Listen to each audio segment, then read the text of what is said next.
हाँ, अस्सलाम वालेकुम व्यूअर्स, कैसे हैं आप? उम्मीद है सब खैरियत से हैं, सब खुशबाश हैं। अल्लाह करे कि ऐसा ही हो। अल्लाह सबको आसानियाँ दे, खुशियाँ दे अपने अपने घरों में, आमीन।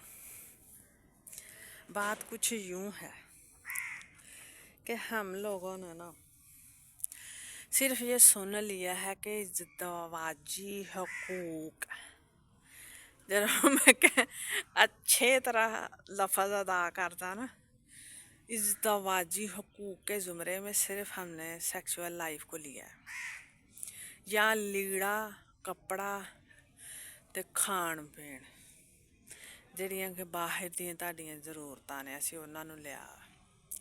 ਤੁਸੀਂ ਕੀ ਜਾਣਦੇ ਜੇ ਇਸ ਬਾਰੇ ਕਿ ਇੱਕ ਅੱਛੀ ਲਾਈਫ ਬਾਰੇ ਤੁਸੀਂ ਆਪਣੀ ਬੀਵੀ ਦੇ ਜਾਂ ਸ਼ੌਹਰ ਦੇ ਕਰੀਬ ਜਾਓ ਤੇ ਉਹ ਤੁਹਾਡਾ ਵੈਲਕਮ ਕਰੇ? ਕੀ ਜਾਣਦੇ ਜੇ ਇਸ ਬਾਰੇ?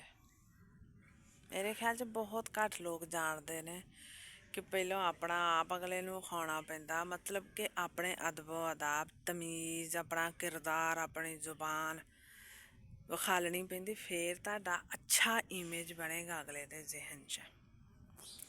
अच्छा इमेज बनेगा तो लाजम तौर पर आ कि तुहाडे कोई करीब आना चाहेगा जां तुसीं उहदे करीब जाना चाहोगे। मान लो कि तुसीं किसी दा अच्छा इमेज तुहाडे जहन च बनिया होया, तुसीं चाहोगे नहीं कि तुसीं उहदे करीब जाओ? करीब जाने ਨੂੰ ਤੁਸੀਂ ਕਿਸੇ ਵੀ ਸੈਂਸ 'ਚ ਲੈ ਸਕਦੇ ਜੇ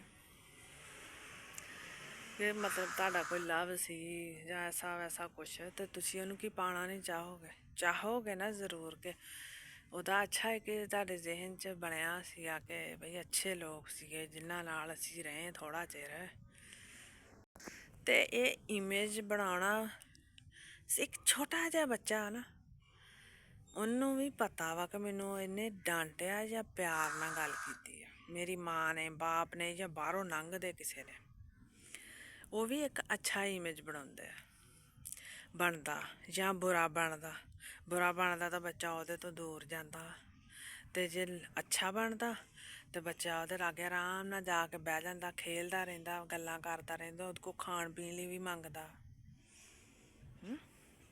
ਚਾਹੇ ਉਹ ਪਰਾਇਆ ਹੀ ਹੋਵੇ। ਇੱਕ ਦਿਮਾਗ ਵਿੱਚ ਇਮੇਜ ਸੈੱਟ ਹੋ ਗਿਆ ਹੁੰਦਾ। ਤੇ ਇੱਥੇ ਸਾਡੇ ਲੋਕ ਕੀ ਕਰਦੇ ਆ ਮਾਸ਼ਰੇ ਦੇ, इज़्ज़तवाजी हकूक़ के चक्करों में छाल मारते तो चढ़ जाते हैं, अपना किता तो पासे होए, या बड़ा कुछ होया तो अगले का भी लो जी हो गया तो चलो। लेकिन वो जहनी सकून नहीं है।